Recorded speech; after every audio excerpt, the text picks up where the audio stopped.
Hey everyone, how you doing? My name is Echo, and I hope you're having a great day. Today's Minecraft video, it's my breakdown, my understanding, my reaction to Songs of War Behind the Scenes Episode 2. So we started this last week, you guys fully enjoyed it, you destroyed the like button. So let's strike a deal. If today's video can pass 1,500 likes, I will do the breakdown behind the scenes of Episode 3 in 2 days' time. So if you're watching this, you're enjoying this, please be sure to hit that like button. Now, don't worry, don't panic. I do have more Minecraft animation reactions planned.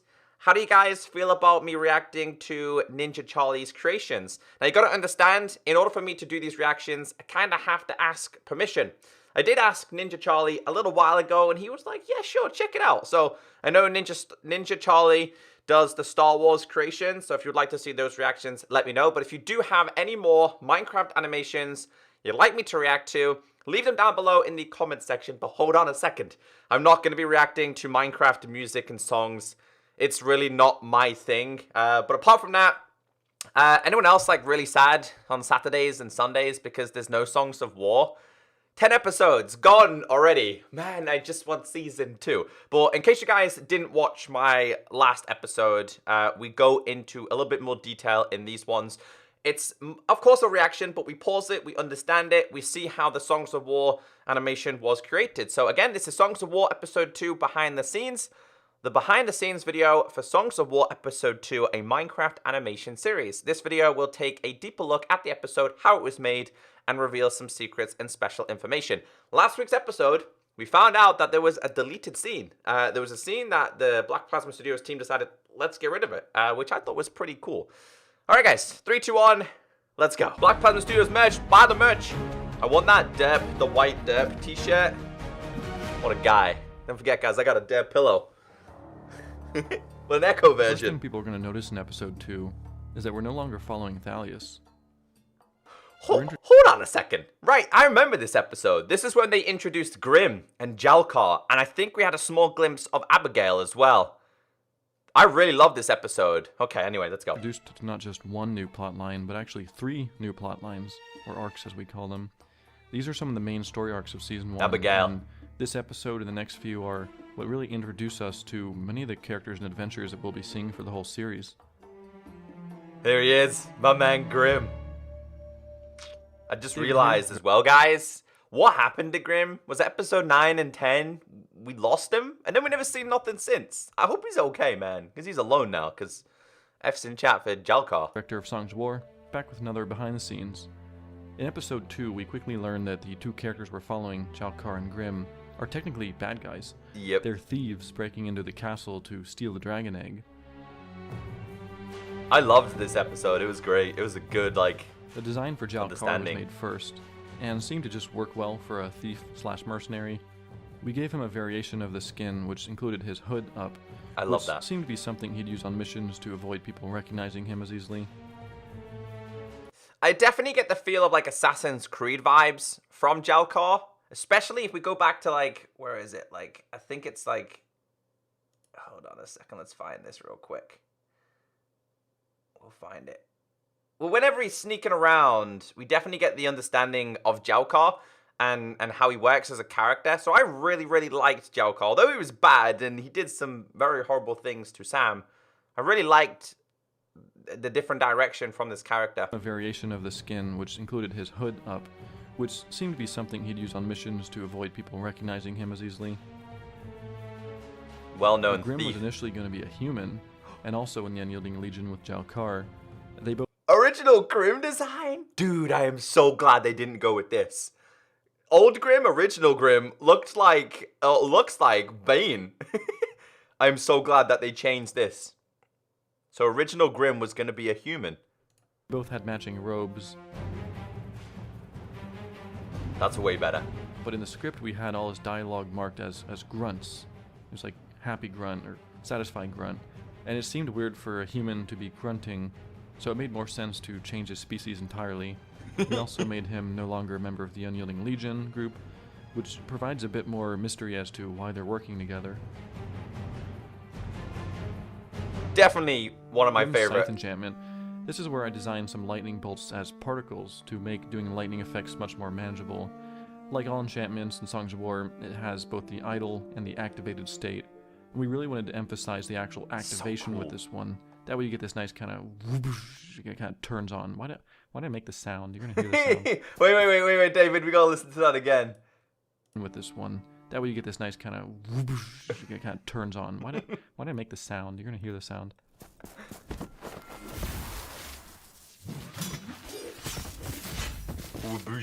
To make the world feel bigger, I created set extensions using trees. I tried a ton of different techniques at first to see which would be most efficient. I tried a design where I just made single 2D planes, then I upgraded that to be multiple planes as a kind of cross-section of a tree, which started to look weird when the trees were at different angles and it didn't really capture the light. I ended up having just a lot of normal trees being emitted as a hair simulation. Turns out that worked just fine and allowed me to extend the sets, which... See, it's crazy the amount of detail behind everything else. You've got the main characters and what they're doing, but he's just explained so much detail about trees. Who knew that these kind of things and the animations need so much detail, even for something as basic in Minecraft as trees? And this is where you start to really appreciate how the animation has come to life. Which were already extremely large to begin with. That's mad, isn't it? This was the first full animation test of the set extensions. Ah, okay. Abigail? Was it Abigail? Etheria is where everything in this scene takes place. I think it was actually one of our earliest large castle builds, but it took quite a few iterations to get there.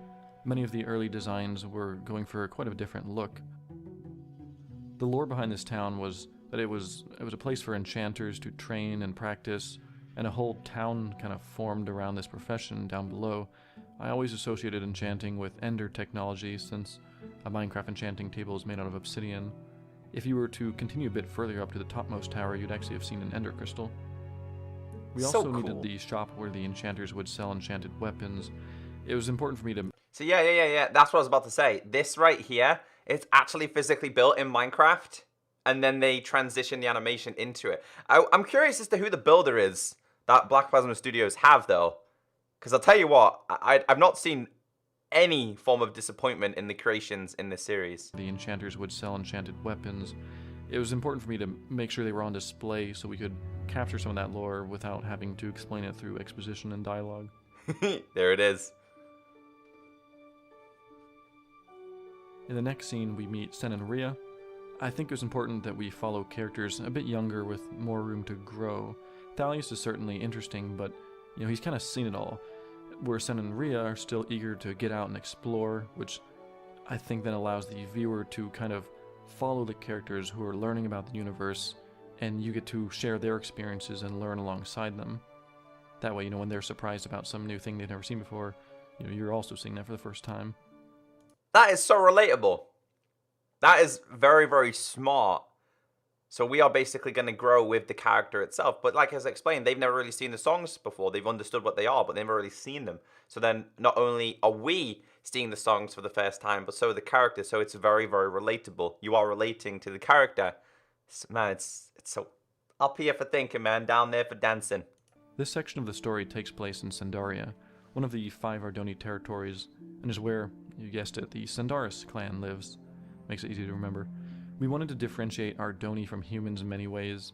They live much more in harmony with their environments. You don't see them building buildings and structures. Instead, they just kind of find something natural like trees, hills, caves. They just kind of live in them. For Sandaria, we went with a really strong focus on water elements, such as the rivers nearby and the ponds. This helped emphasize the Sandaris blue color, as well as adding diamonds as the primary ore. I love that, man. Diamond floor. I wrote a large section for these behind the scenes about the Ardoni culture, but honestly, it's a really deep and complex subject, and I'm not quite sure how interested everyone is in. Wait a second. What? How did I miss that? Is it a squirrel? I think it's a squirrel. I missed it in the actual episode. See, I'm missing things, and now we're finding them again. Everyone is in with the deeper lore of the series. I think I might save that for a more specific video later, or if you want to just catch me in some kind of Q&A, or there's definitely going to be more content than just these behind the scenes. I would like to briefly mention the ears on the Ardoni, which represent their age. As they get older, you'll notice their ears continue to get a little bit longer. If you compare like Thalius's ears to Sen's or someone. Oh, wow. Okay. Okay. So the ears represent the age. I'm glad he's explained that because, again, these are small details that I've definitely missed. Let's go back to this a little bit, though. I want to listen to this again. I think I might save that for a more specific video later, or if you want to just catch me in some kind of Q&A, or there's definitely going to be more content than just these behind the scenes. I would like to briefly mention the ears on the Ardoni, which represent their age. As they get older, you'll notice their ears continue to get a little bit longer. That's great. If you compare like Thalius's ears to Sen's or someone. Also, the small part of Sendaria we saw this episode, it's technically just a single family, a Sivian's family. All the Ardoni Sen walked past on his way back to his room, those were Rhea's brothers. And you can see that Rhea and her brothers share very similar markings to a Sivian, the father. I had to deal with a bit of water awkwardness this episode. The water is always difficult in 3D. In the script, Sen is thrown into a pond while they're fighting, but when you go to do it in 3D, the character will simply just pass through the surface of the water without disturbing the water. I used a simulation effect to get a real basic wave animation to kind of ripple away, which is nice because it bounces off the side of the pool. That is so cool. Gets nice reflections. I then added some bubble particles over top. Really, though, what it was that carried that was just having sound design. When I put the sounds in there, everything really came together. On top of all that, the lily pads and the floating wheat weren't reacting, so I had to actually hand animate those to kind of move over the waves as they simulated. So, hold on. Look at this. This is all the work. All the work that's gone in just making these move. And that is just one minor detail that myself and you guys probably didn't even notice. I've also just heard the sounds. To kind of move over the waves as they simulated. We also meet Lucan this episode, but unfortunately we only get a small scene with him. To contrast the primary Ardoni story arc, we wanted to tell a story following more of just a down-to-earth human. I cannot get over this part though, by the way. Like, look at the size of his mouth. You can see that his mouth is there and the cake still somehow fits in. Doesn't make sense. Nobody eats cake this big, David. Even when I watched the episode, I was like, what? That's a big cake. Arc, we wanted to tell a story following more of just a down-to-earth human. Unlike Sen and Rhea, he has a very different story and personality. He's not out to adventure or save the world.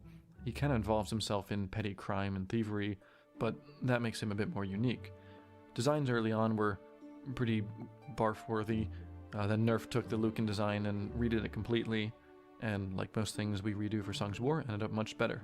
Yes. This was a scene where I really wanted a certain look for the room that Lucan and Marcus are talking in, where some warm light from outside would be shining through the window.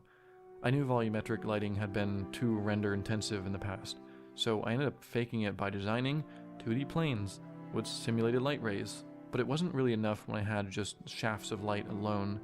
I wanted the light to illuminate small pieces of dust suspended in the air. Dude, that's crazy. Having this little effect really helped give the indoor scenes just a bit of movement when everything else is really still. This was something that ended up being, the light rays ended up being so efficient that it would eventually be used a lot throughout the series and improved upon. For example, when I finally returned to work on episode 1, I updated the light rays at Mount Velgrin to include tiny bits of ice particles instead of just dust, and the ice kind of had this twinkly look, as if like the light was kind of reflecting off the ice. That is something I've been incredibly impressed with in this series is the lighting. I think the lighting has been a very important thing, and they've done a brilliant job on it. Mention just a little bit about the songs and shrines. These songs are these objects they're given. They harness these powers from those objects, and they're able to, do the powers that you saw like in episode 1 in the battle. These shrines are related to the songs and how they harness them, and this was a design that we built ages and ages ago before we even started the Songs of War World server. We made some designs on the Hypixel housing until we were happy with it, and then you'll see these around. They used Hypixel.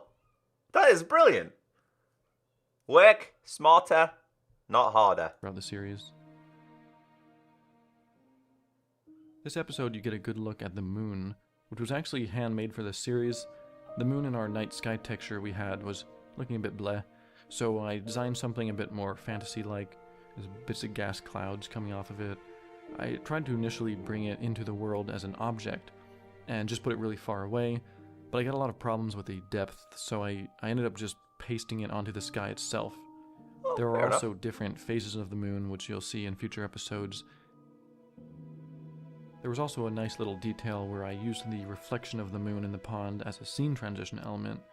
Rhea initially runs by in the direction going right, and then after the scene when they return they're heading left, and the moon is gone from the reflection, showing some passage of time. That's pretty cool. One thing I also started doing for this series that I had never used before was having some textured lights. You can see the difference this has on areas such as the shrine by throwing some light that looks like it's coming between branches. And here it is with just a regular spotlight. I did a basic procedural noise one as well that showed up on Mount Velgrin, and here's what that would have looked like if it was just a normal spotlight. So you can see the amount of detail that goes into the lighting. You can see that David's really proud of what he's achieved in terms of the lighting aspect, and that has played a big part in this. I think when I go back, because I've rewatched every episode twice in my own time after doing the reactions, just to appreciate how great it is. And I think if I watch it again, I'll be like, that moon took forever and was custom made. So I like that. Fireplace in Sandaria saw a lot of changes. We originally used the Minecraft fire before I had invented the better flame effects later in the series. We went back and replaced the fire, but then we noticed there wasn't anything actually burning, so we had to re-render to add some wood. It also spawned some memes because of how intense it looked. Yes! We wanted to have the episode kind of wrap back up around to where it started, so we finally see a glimpse at the end where the egg ended up that got teleported, but that's a story for next episode. Oh, okay, so obviously, yeah. We'll find out more about Sam and Abigail next time in the reactions of the behind the scenes. Brilliant. Thanks everyone for watching. If you want to support this series, you can check out our Patreon. Now's a great time to pledge, as depending on the level you pledge to, you can get things like your name in the Songs of War episode credits, or simply get early access to each new episode and see it at least a good day before everyone else does. And with that, I will see you next episode. Brilliant. Oh, that was definitely more about lighting this episode. You focused a lot on that. What I have taken from this I really enjoyed is, let's find it real quick. This. Really impressed. And I'm going to be able to focus on this. Basically, the more you have, the older you are, the wiser you are, I'm guessing. I definitely really appreciated that a little bit more. But today, behind the scenes too, definitely focused a lot on the lighting. But I'm enjoying it. Again, there's little things in this that I didn't necessarily pick up during the reactions, like that squirrel. But if you guys did enjoy the breakdown and understanding of episode 2, hit that like button. If you want to see number 3, let's try and get 1,500 likes. And let me know what else you want me to react to. Leave it down below in the comment section. Have a great day, stay beautiful, and I'll catch you next time. Bye.